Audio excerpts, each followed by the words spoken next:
ആരാ നായരെ? മുമ്പെങ്ങും ഇവിടെ കണ്ടിട്ടില്ലാത്ത ഒരാള്. പുതുപ്പള്ളി സ്വാമിയാർ, പേര് കേട്ട ആളാ. മനക്കിലെ ദോഷങ്ങൾ തീർക്കാൻ കേമനായ ഒരാൾ വരുന്നെന്ന് കേട്ടിരുന്നു. അയാളായിരിക്കും. വിഷമുള്ള പാമ്പ് കടിച്ച കൃഷ്ണനുണ്ണീന്നല്ല, ആരായാലും ചാവും. കാലം മാറിയിട്ടും ഇവർക്കൊന്നും വിവരം ഇല്ലാണ്ടായല്ലോ എന്നാ. എന്നല്ലാണ്ട് ഇനിയിപ്പൊ അതിന്റെ പേരില് ആ കുട്ടിയുടെ ഗതി എന്താണാവോ?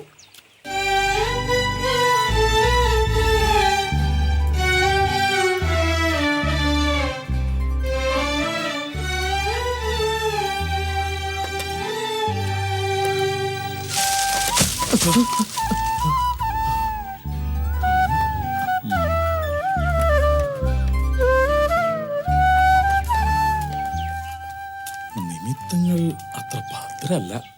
അതെ സ്വാമി. നമസ്കാരം. അങ്ങോട്ടിരിക്കുക.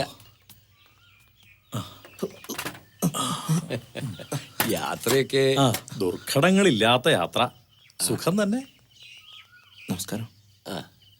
കേട്ടപ്പോ ഇത്ര ചെറുപ്പമാണെന്ന് കരുതിയില്ല കേട്ടോ.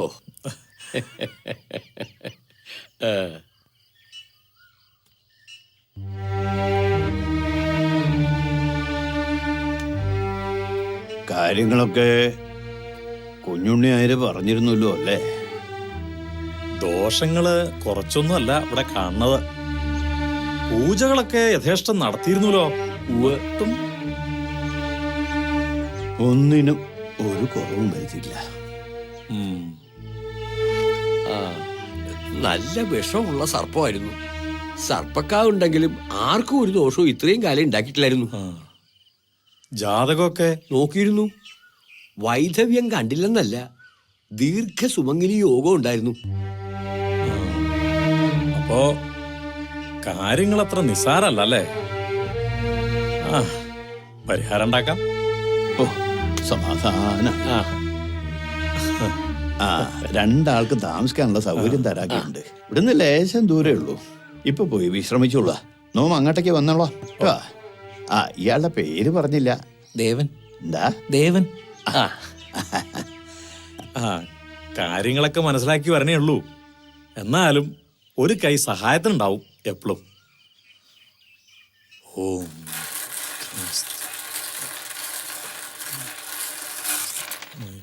ഓം സർവ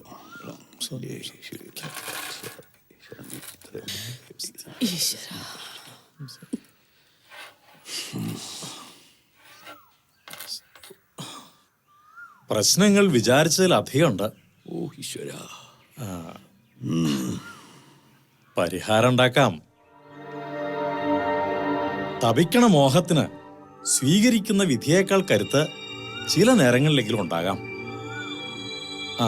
അണിഞ്ഞൊരുങ്ങണ ശീലം വിധവ ഉപേക്ഷിച്ചേ പറ്റൂ. ഭക്ഷണം മോഹം വർദ്ധിപ്പിക്കുന്നതാവരുത്. ജീവൻ നിലനിർത്താൻ ആവശ്യമായത് മതി. പിന്നെ കൂടുതൽ ആളുകളുമായുള്ള സംസർഗം വേണ്ട. അമിത ഭാഷണം മോഹം വർദ്ധിപ്പിക്കും. 7 ദിവസത്തെ കർമ്മങ്ങൾ. 9-ാം ദിനം അഗ്നിപൂജ. പിന്നെ ദോഷം വരില്ല എന്നാ എന്റെ മനസ്സ് പറയണത്. ഭർത്താവ് മരിച്ച സ്ത്രീ വിധവയായി തന്നെ ജീവിക്കണം. മരണം തേടി വരുന്ന നിമിഷവും കാത്ത് വെറുതെ ഒരു ജീവിതം. മറ്റു യോഗങ്ങളെല്ലാം നിഷിദ്ധം. മരണം മനുഷ്യ സഹജമല്ലേ? പെണ്ണ് എന്ത് തെറ്റ് ചെയ്തു ഇങ്ങനെയൊക്കെ ദ്രോഹിക്കാൻ? നല്ല ഭക്ഷണം പോലും കൊടുക്കാതെ കഷ്ടമല്ലേ?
ഞാൻ തന്നെ നോക്കിയിരിക്കായിരുന്നു. പാടത്ത് പണിക്കാർക്കുള്ള ആഹാരം തയ്യാറായിട്ടുണ്ട്. താനതൊന്ന് കൊണ്ടോണം. തനിക്ക് ബുദ്ധിമുട്ടാവില്ലല്ലോ.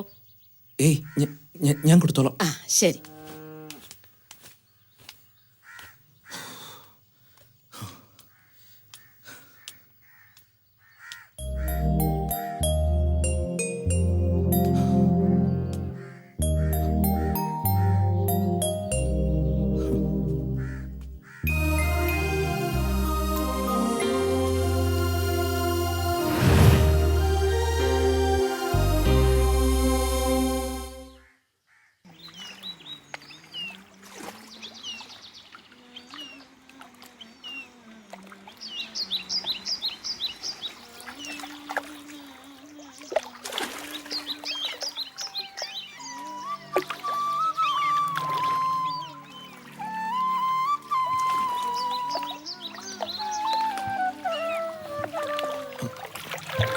ഒന്ന് സഹായിക്കാം. ഓ പിന്നെന്താ.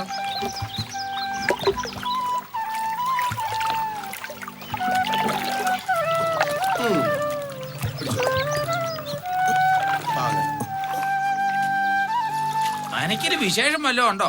കായ്കറികൾ എമ്പാടും ഉണ്ടല്ലോ. കൽക്കട്ടയിൽ ആരാണ്ട് വരണണ്ടത്രേ. ഓ കൽക്കത്തയിൽ നിന്നാരാ? ആ ഓ, റെയിൽവേയിൽ ജോലിയുള്ള ഹരിക്കൂട്ടൻ. അയാള് കുടുംബമായിട്ട് അവിടെ തന്നെയല്ലേ? ആന്നോ? ആ, അയാള് വന്ന മനക്കല് മാത്രമല്ല, നാട്ടുകാർക്കും ഒരു ആഘോഷം തന്നെയാ. വണ്ടി പുക വണ്ടി വണ്ടി വണ്ടി നിന്നെ പോലെ വയറ്റനിക്കും തീയാണ് ചെണ്ടി നടന്ന പുതിയ പണിക്കാരെ വെച്ചിട്ട് എന്നോട് പറഞ്ഞില്ല. നീ സാധനങ്ങളെ കൊണ്ട് അവിടെ വെച്ചിട്ട് ഓടി വന്ന് കാറ് കഴിയടാ. ഹരിചന്ദ്രൻ സ്റ്റേഷനിൽ നിന്ന് കൂട്ടാനുള്ളതാ. ഇവിടെ ഒരു ഡ്രൈവർ ഉണ്ടെന്ന് കേട്ടു. അത് നിങ്ങളാണോ? അത് ഞാനാ. എന്താ വേണ്ടേ? എന്തായാലും കാറ് കഴുകൽ എന്റെ പണിയൊന്നുമല്ല. നിന്റെ പണി എന്താ? എനിക്ക് വേറെ ജോലിയൊക്കെ ഉണ്ട്. അതെന്താണാവോ? പ്രശ്നം വെച്ച് ദോഷം കണ്ടുപിടിക്കല എന്റെ ജോലി. എന്നാ പ്രശ്നം വെച്ച് എന്താ ദോഷം ഒന്ന് കണ്ടുപിടിക്കാമോ? അത് പറയാനൊന്നും ഇല്ലല്ലോ. ഫലം ദോഷം തന്നെ. സൂക്ഷിച്ചില്ലെങ്കിലേ തട്ട് കിട്ടും. ഉറപ്പാ. ആ നോക്കിപ്പോയില്ലെങ്കിലേ കാല് തട്ടി ദോഷം കണ്ടുപിടിച്ചടോ. അങ്ങനെ